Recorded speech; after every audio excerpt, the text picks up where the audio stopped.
Good morning students. आज हम सिंधु घाटी सभ्यता के बारे में पढ़ेंगे, उसके धर्म के बारे में पढ़ेंगे। सिंधु घाटी सभ्यता के बहुत सारे स्थल आपको ध्यान है, जिसमें हमने जो पहले भी बात की थी वो है हड़प्पा, मोहनजोदड़ो। इस सभ्यता को कई हड़प्पा सभ्यता के नाम से ही पुकारते हैं। इसमें हड़प्पा, मोहनजोदड़ो, लोथल, रोपड़, रोजड़ी, बहुत सारे स्थलों की खुदाई अब तक हो चुकी है, जिससे हमें यहाँ के धर्म के बारे में, उस उत्खनन से हमें यहाँ के धर्म के बारे में पता चलता है। हालांकि हम इसकी लिपि नहीं पढ़ पाए हैं, किंतु फिर भी जो उत्खनन में वस्तुएं प्राप्त हुई हैं उससे हम इसके धर्म के बारे में बहुत सा ज्ञान प्राप्त कर सकते हैं। जिसमें हम जो है, आप देखिए जिस तरह से हमने विभिन्न जो यहाँ के जो नगर नियोजन है या यहाँ की सामाजिक स्थिति कैसी थी, तो उसी तरह से धर्म की धार्मिक स्थिति के बारे में भी हम जानकारी ले सकते हैं। इसमें देखिए, जो अगर हम इसकी विशेषताओं पर आएँ तो वो ये है कि इतने उत्खनन में इस तरह की सामग्री प्राप्त हुई है, तो उससे ये विशेषताएं सामने आती हैं। जिसमें आप देखिए कि एक पशुपति शिव, मतलब परम पुरुष की जो कल्पना की गई थी, परम पुरुष और परम नारी, ये यहाँ पर कल्पना की गई थी।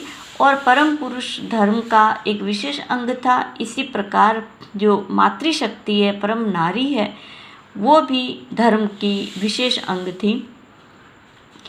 परम पुरुष को ये पशुपति शिव भी मानते थे कि जो शक्ति है वो परम पुरुष में है और वो शिव है। उसमें क्लियरली आपको ये नहीं मिलेगा कि जो है ये शिव जी थे या क्या थे, लेकिन जो जानकारी या जो तथ्य हमारे सामने आते हैं, जो उत्खनन की सामग्री है, उससे हम ये देखते हैं कि यह संभवतः ये शिव ही थे, जो कि हम आज दिन तक जिनकी हम पूजा कर रहे हैं। क्योंकि जो सामग्री मिली है, जो मोरों पर पशुपति शिव के चित्र प्राप्त हुए हैं कि एक मोर पर जैसे एक बीच में एक योगी बैठा है और उसके वो सिर पर सींग है, उसके आसपास जो है पशु, कई तरह के पशु हैं, तो ये पशुपति शिव का एक रूप लगता है। इसी प्रकार उत्खनन में जो अन्य सामग्री प्राप्त हुई है, उससे ये लगता है कि परम पुरुष और परम नारी के से संबंधित प्रतीक चिन्ह प्राप्त हुए हैं, जिसके अनुसार जो है ऐसा लगता है कि वो परम नारी और परम पुरुष की कल्पना करके उसका संबंध धर्म से जोड़ते थे और धार्मिक रूप में उसकी पूजा करते थे। तो शिवलिंग की भांति भी जो है, जैसे जो चीज़ें प्राप्त हुई हैं, वो उस तरह के दोनों जो उसको हम ये कह सकते हैं कि ऐसे लगता है कि जो लिंग पूजा का प्रचलन अभी तक जो चल रहा है वो वहीं से आया था। तो क्योंकि ऐसे प्रतीक चिन्ह उत्खनन में प्राप्त हुए हैं, हड़प्पा में प्राप्त हुए हैं, मोहनजोदड़ो में प्राप्त हुए हैं, चहुंदड़ो में प्राप्त हुए हैं, सुरकोटड़ा में प्राप्त हुए हैं, स्थान स्थान पर प्राप्त हुए हैं। तो उन प्रतीक चिन्हों के अनुसार जो ये पूजा है परम पुरुष और परम नारी की, ये प्रचलित थी वहाँ पर। इसी में हम आगे चलते हैं तो हम देखते हैं कि जो परम शक्ति थी, परम पुरुष शक्ति, उसकी पूजा, साथ ही साथ परम नारी यानी कि मातृशक्ति की पूजा होती थी। उत्खनन में इस तरह की सामग्री प्राप्त हुई, इस तरह की वस्तुएं प्राप्त हुई है जो इस और पूरी तरह से इशारा करती हैं और पूरी तरह से उसे सही साबित हम कर सकते हैं कि उस समय मातृशक्ति की पूजा होती थी। ऐसी मोहरें भी हैं जो जैसे उपज है या भूमि का उपजाऊपन है, कि उसमें से जो फसल पैदा हो रही है वो भी एक तरह से एक उपजाऊपन है, तो वो भी मातृशक्ति की प्रतीक है। इसी प्रकार एक जो मोर है उसमें इस तरह का चित्र अंकित है, इस तरह का खुदा हुआ है कि एक स्त्री की पेट से एक पौधा निकला हुआ बताया जा रहा है, जिसका अर्थ ये है कि भूमि जो है उर्वरा होती है और उसमें उपज पैदा होती है, उसमें फसल पैदा होती है, उससे अन्न की पूर्ति होती है, तो वो भी एक मातृशक्ति की तरह है।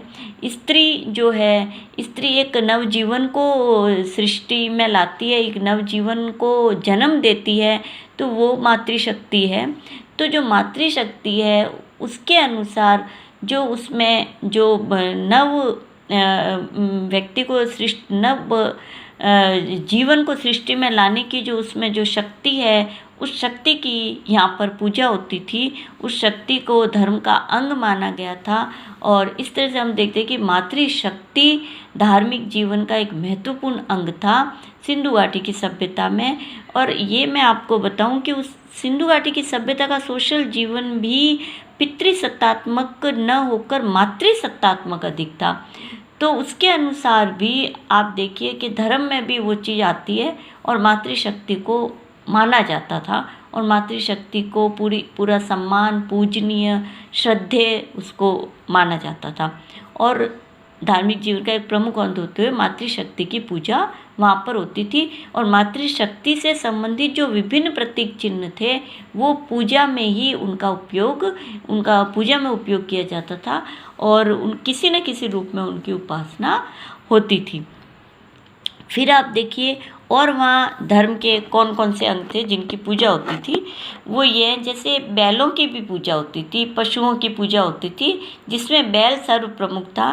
गाय को भी धार्मिक रूप में माना जाता था, लेकिन यहाँ पर बैल ज़्यादा प्रमुख है। बैलों की पूजा यहाँ होती थी। बहुत सी मोहरें मिली हैं जिस पर कुबड़ वाले बैल दिखाई देते हैं, जिनके गर्दन का आगे का हिस्सा लटका हुआ है और पीछे कुबड़ है। और चूँकि ये कृषि का एक प्रमुख अंग था, कृषि में उपयोगी पशु था, क्योंकि लकड़ी के हल वगैरह यहाँ प्राप्त हुए हैं जहाँ बैल से खेती होती थी। तो ये इन समस्त कारणों से जो जीवन की आवश्यकता है, उन कारणों का संबंध धर्म से जुड़ा हुआ था, भय का संबंध धर्म से जुड़ा हुआ था।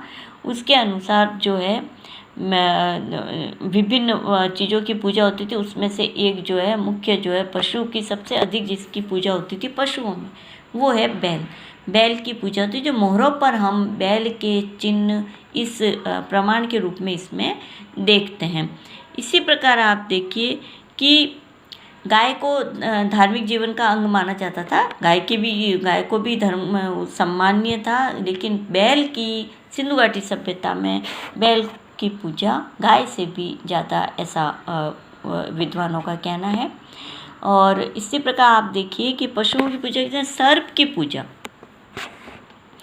जो है, सर्प की पूजा होती थी। सपेरे होते थे जो सर्प की पूजा है, क्योंकि ऐसे चिन्ह मिले हैं जहाँ पर सांप बना हुआ है छोटे से कोई उस पत्थर पर या मिट्टी की मोहर पर जो अंकित है, और वो पूजा जैसा स्थल है, और वहाँ पर जो है सांप का चिन्ह है, और उसमें सांप की पूजा के जो है हम उससे सार निकाल सकते हैं, हम उससे अंदाज लगा सकते हैं कि सर्प पूजा भी उस समय उस सभ्यता में, उस जीवन में प्रचलित थी। इसके साथ आप देखिए कि क्योंकि उत्खनन में ऐसी सामग्री मिली है, उसी के अनुसार हम ये सारी बात कर रहे हैं।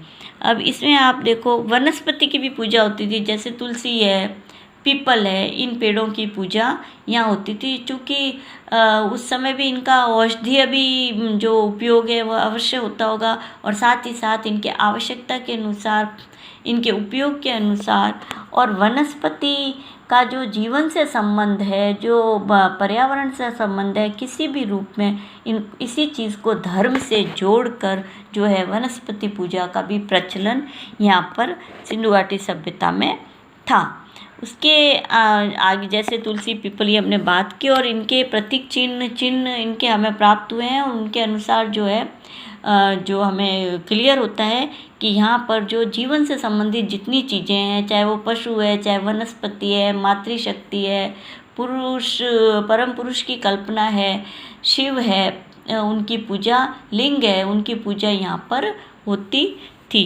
अब जो आप देखिए कि जो पूजा की जो प्राप्ति हुई है, पूजा की जो सामग्री होती है, जैसे कोई धूप, दीप, तस्तरी, छोटे छोटे दीपक, छोटी छोटी तस्तरियाँ जिनका संबंध पूजा से था, आरती से था। यहाँ तक भी हम कहीं कहीं कहीं पर पढ़ते हैं कि संध्याकालीन जो है आरती का प्रचलन अवश्य रहा होगा, क्योंकि धूप और दीप जो तस्तरियाँ हैं और दीपक हैं वो बहुत प्राप्त हुए हैं उत्खनन में, खुदाई में।